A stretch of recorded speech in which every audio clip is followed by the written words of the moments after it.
Untuk perelek 2 kali penarikan itu mendapatkan 5.365.000. Uang sewa gelondongan itu 825.000. Terus uang urdes ya, uang urdes hanya 700.000. Aslinya saya akan mendapatkannya tuh 800.000 buat ongkos 100.000, soalnya kan urdes begini Pak Bu. Jadi saya nariknya itu apabila yang pajaknya lebih dari 20.000 yang ditarik 20.000, misalnya 12.500 ya 12.500. Kadang-kala ada ini punya ibu siapa, ibu Penol ya, tanahnya katanya cuma ini yang ini 20 bata itu pajaknya 36.000 kalau nggak salah. Jadi saya nggak narik urdes yang 20.000 nggak. Jadi untuk ya udahlah gitu, untuk menjualki nggak ditarik. Itu pun nggak semua memberi itu, kadang-kala namanya manusia, kadang-kala belum punya jadi belum ditarik ya, kemungkinan tahun depan lah ya, tahun nanti gitu. Misalnya kalau mau memberi, kalau tidak ya itu usahakanlah itu, jadi tidak full, maksudnya ini tidak full. Ini udah dipotong ongkos, dapatnya cuma 800, jadi di sini 700.000, jadi saya cuma mengambil 100.000 buat ongkos tuh. Ya. Pengeluaran rehab pos kamling itu habisnya 7.035.000. Iuran halal bihalal 50.000. Konsumsi atau musyawarah itu 100.000. Untuk kegiatan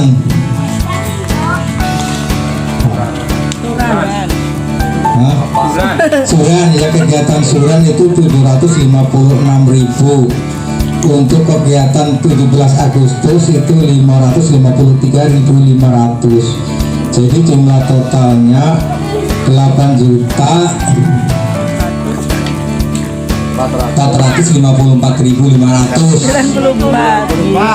Hah? 94. Iyalah, cetar lah.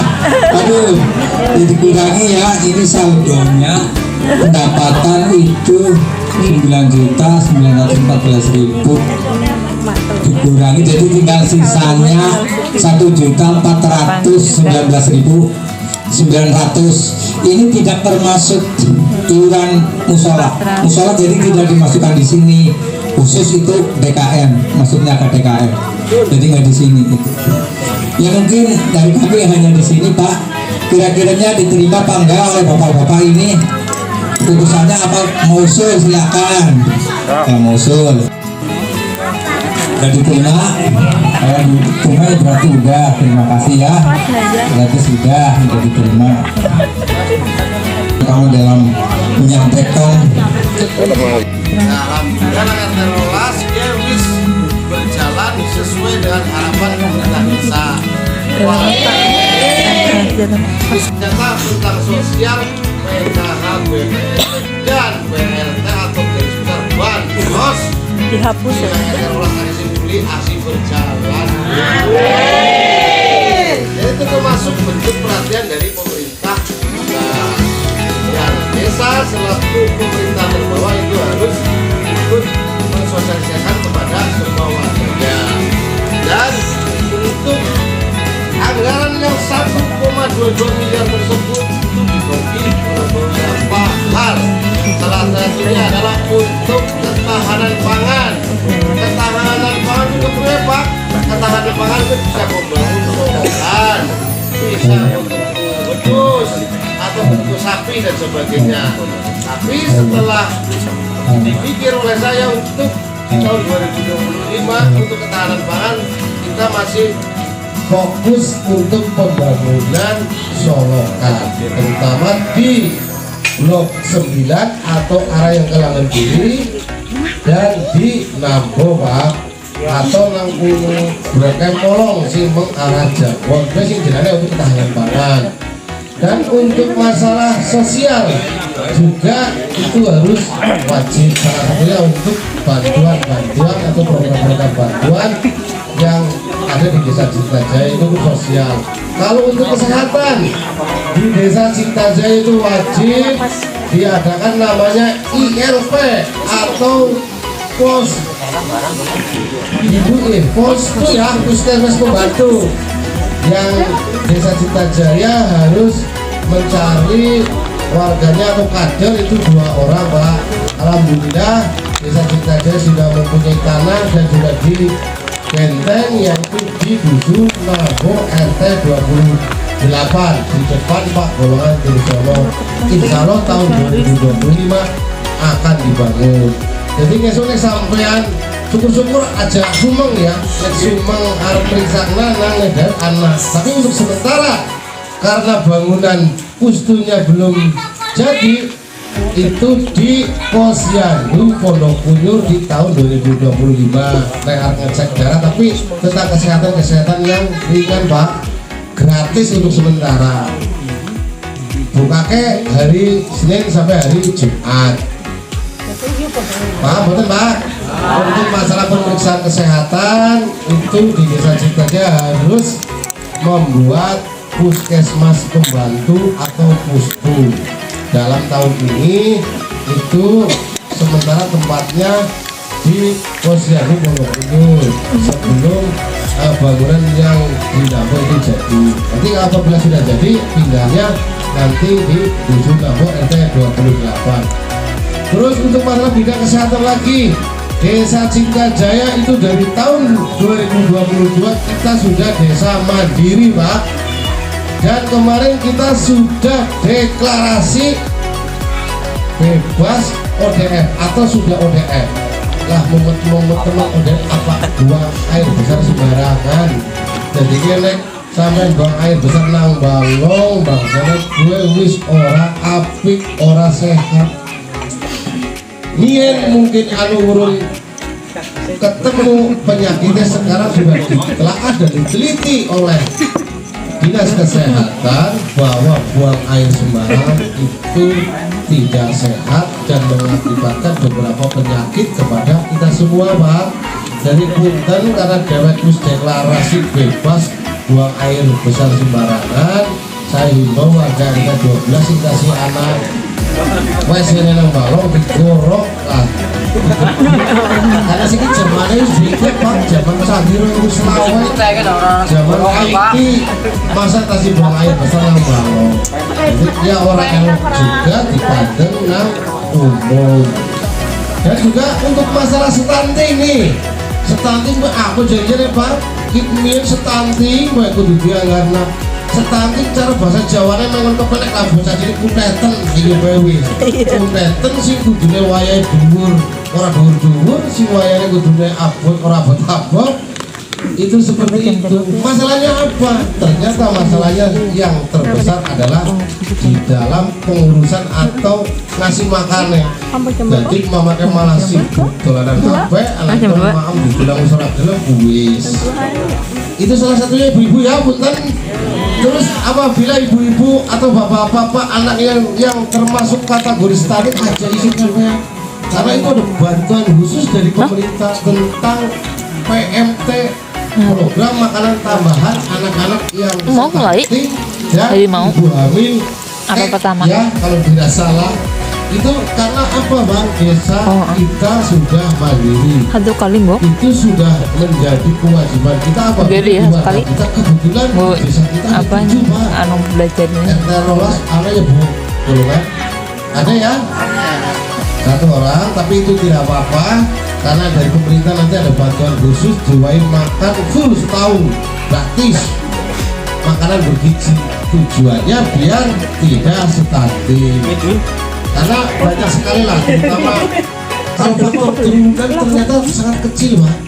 Terutama tentang ya diulek saringan. Namanya sih kalau ibu-ibu sih ya, ya terutama masalah hal wayanya anak harus tapi tidur, karena pas umur 6 bulan sampai 20 bulan sering lebih sering nagak perapukat ya, sedikit sih bosan ya, maaf sih bosan banget. Sangat baru ngomongin banget ngomong bebek itu bosan udah gak kene. Tidak ada anak-anak stunting, sekarang ada yang stunting. Apa wis pas 96 Nah, menit ini cukup ramai gitu, kurang yang kerja situ. ulang. Oh, kurang Untuk yang situ. masalah tapi apa booming ke air juga orang pas 6 bulan tanggal 7 aneh udah naik tanggal 2 pas bulannya kan tanggal 12 ya tanggal 1 mulai nganopi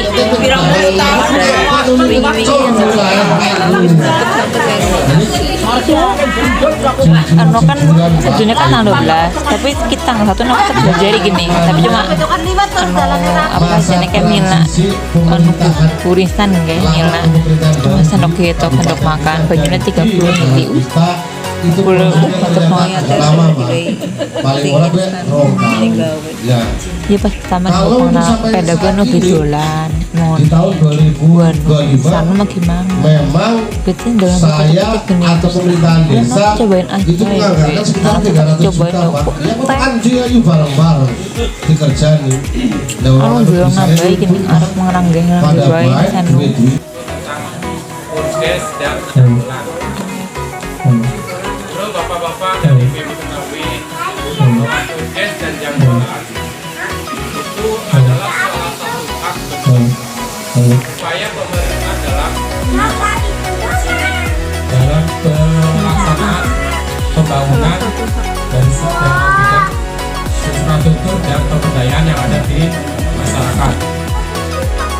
Di mana seperti tadi disampaikan oleh Pak Guru bahwa urdes dan janggolan itu ada legalitasnya atau ada legalisasinya, ada aturannya, ada undang-undangnya sesuai dengan peraturan Bupati nomor 11 tahun 2019 tentang dasar kewenangan berdasarkan hak asal usul dan kewenangan lokal berskala desa di wilayah Kabupaten Ciamis, di mana salah satu atau beberapa hal yang diatur dalam peraturan Bupati nomor 11 tahun 2009 tersebut adalah yaitu dalam bentuk urdes dan janggolan. Karena urdes itu ditarik oleh ketua RT sesuai dengan turunnya tarikan PBB. Karena besaran urdes itu adalah 1 kali PP pajak. Bila bapak-bapak dalam SPP atau tarikan pajak tentunya 12.500 berarti urdesnya sebesar 12.500 karena aturan dari pemerintah urdes itu adalah angka-angkanya 1 kali PP. Kedua, lingkungan menarik urdes setelah bukan tidak disetorkan ke desa, silakan dimasukkan ke kas RT masing-masing, namun dipotong penarikan pajak dan urdes sebesar 15%. Upah dari penarik atau kolektor urdes dan PBB tersebut di lingkungan itu diambil dari urdes, Pak.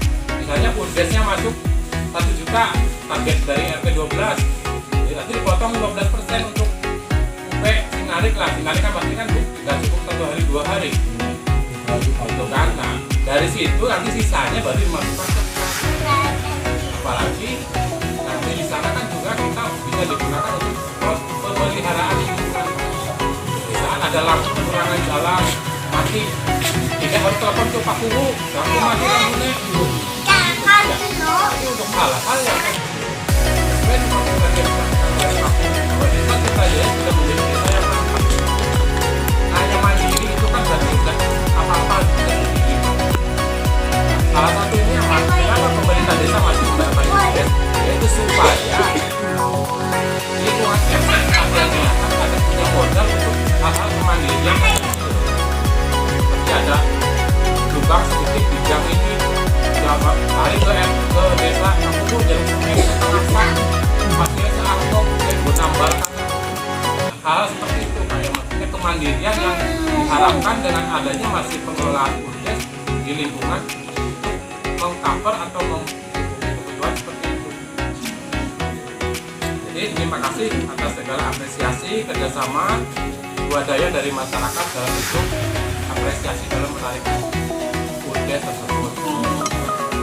Karena seperti yang sudah saya rasakan sendiri di lingkungan saya, alhamdulillah kalau urdesnya dikelola dengan baik, penaleknya dikelola dengan baik, lingkungan dia pada tarikan tidak akan tarik. Sekarang namanya kertek itu kemudian sampai bentar tarikan muslimatan 1.000. Besar narik lah. Ya masyarakatnya 5.000-an, oh narik 5.000 kakean, narik 2.000 kurang. Tapi kalau ada kas, kan bisa dibayarkan dari kas.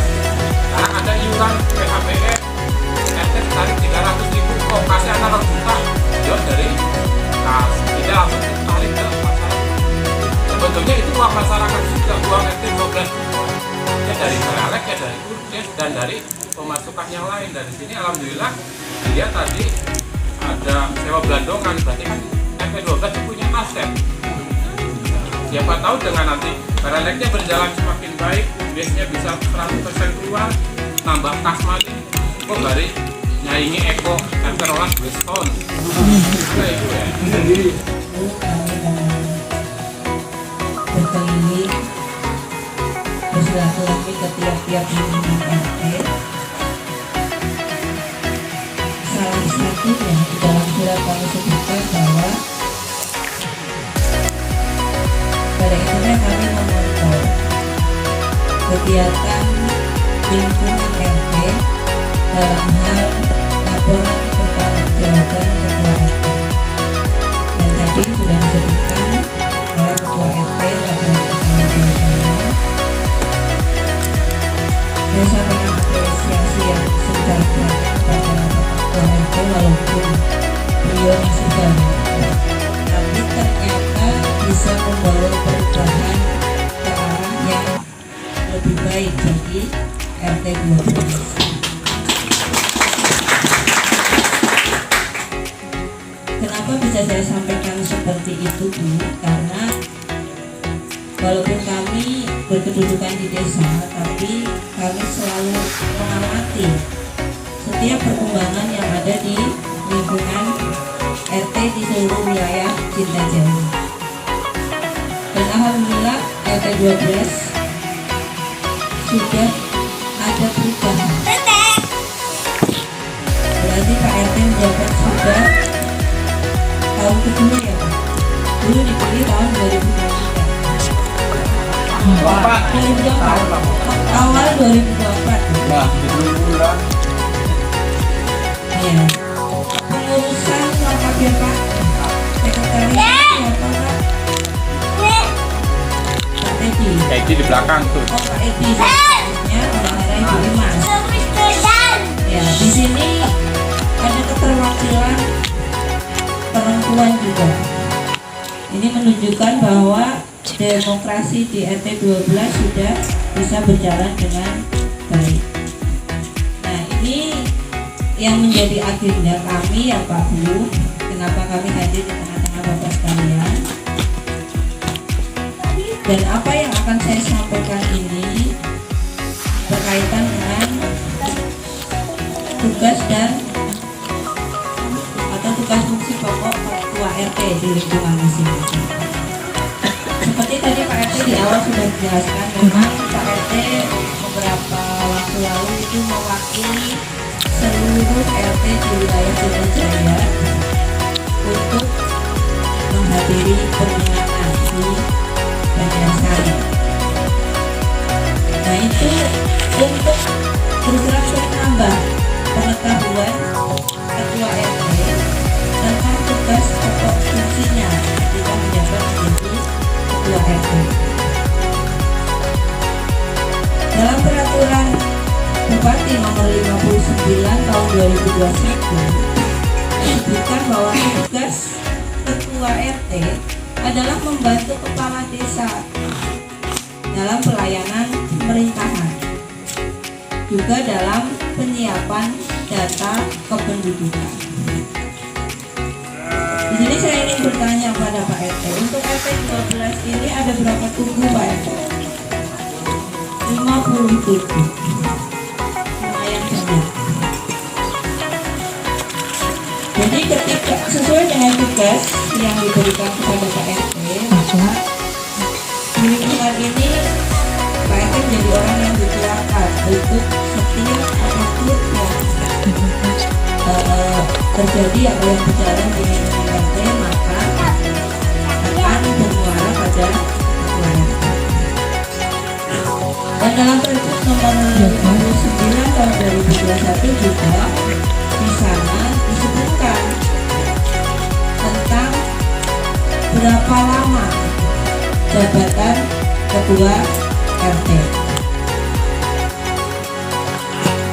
Kemarin waktu pemilihan ketua RT apakah Apa? warga juga Jabatan menyepakati berapa tahun Pak RT menjabat di lingkungan ini, Pak? Oh.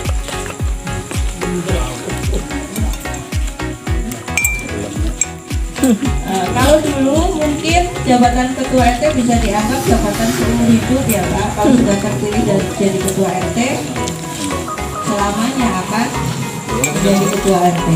Tapi setelah turunnya Pergub itu, dimulai tahun 2021, maka jabatan ketua RT itu sudah dibatasi. Satu periode masa jabatan ketua RT itu 5 tahun. Jadi setelah 5 tahun nanti harus ada pemilihan lagi. Periode jabatan ketua RT itu bisa 2 kali atau 2 periode secara berturut-turut atau tidak berturut-turut. Maksudnya secara berturut-turut adalah ketika 5 tahun selesai, kemudian diadakan pemilihan lagi atau dikukuhkan kembali ketua RT yang lama. Atau tidak berturut-turut, artinya ketika 5 tahun selesai digantikan oleh orang lain, setelah 5 tahun lagi baru kembali kepada ketua RT yang lama. Itu namanya tidak berturut-turut. Tapi jabatan itu hanya dibatasi 2 periode.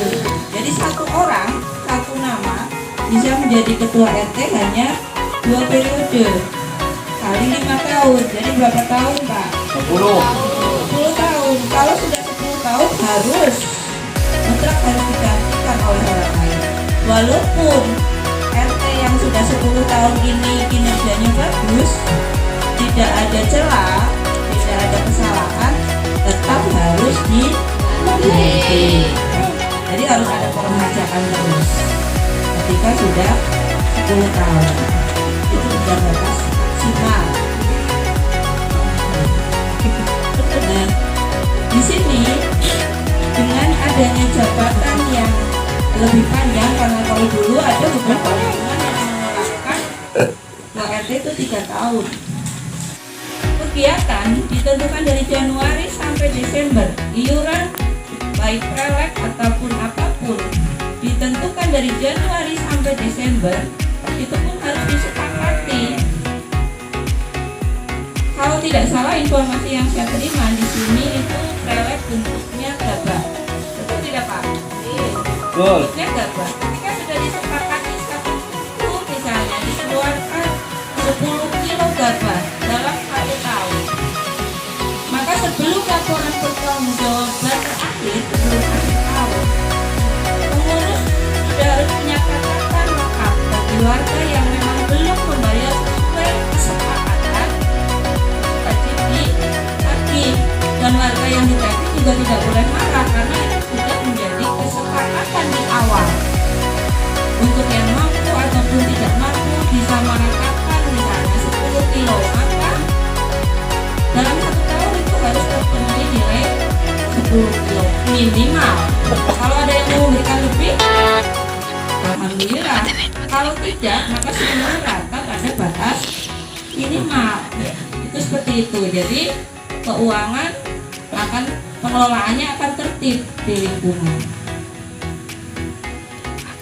Penggunaannya diserahkan sepenuhnya juga kepada warga. Misalnya kelihatan laporan tadi ada saldo, di akhir ada saldo 1 juta sekian, bisa dimusyawarahkan dengan warganya. Mau untuk apa saldo ini? Kegiatan apa yang bisa dilaksanakan di tahun yang akan datang? Dan berapa perkiraan yang diterima lagi di tahun yang akan datang? Itu bisa ditotalkan, direncanakan sebuah kegiatan untuk pemeliharaan lingkungan misalnya, ada bakti gotong royong dan sebagainya, untuk menopang kegiatan yang ditentukan oleh desa misalnya, ada ada kegiatan seperti kemarin misalnya pewayangan, tahun depan berarti ada pengajian atau kegiatan-kegiatan lain, kalau memang saldo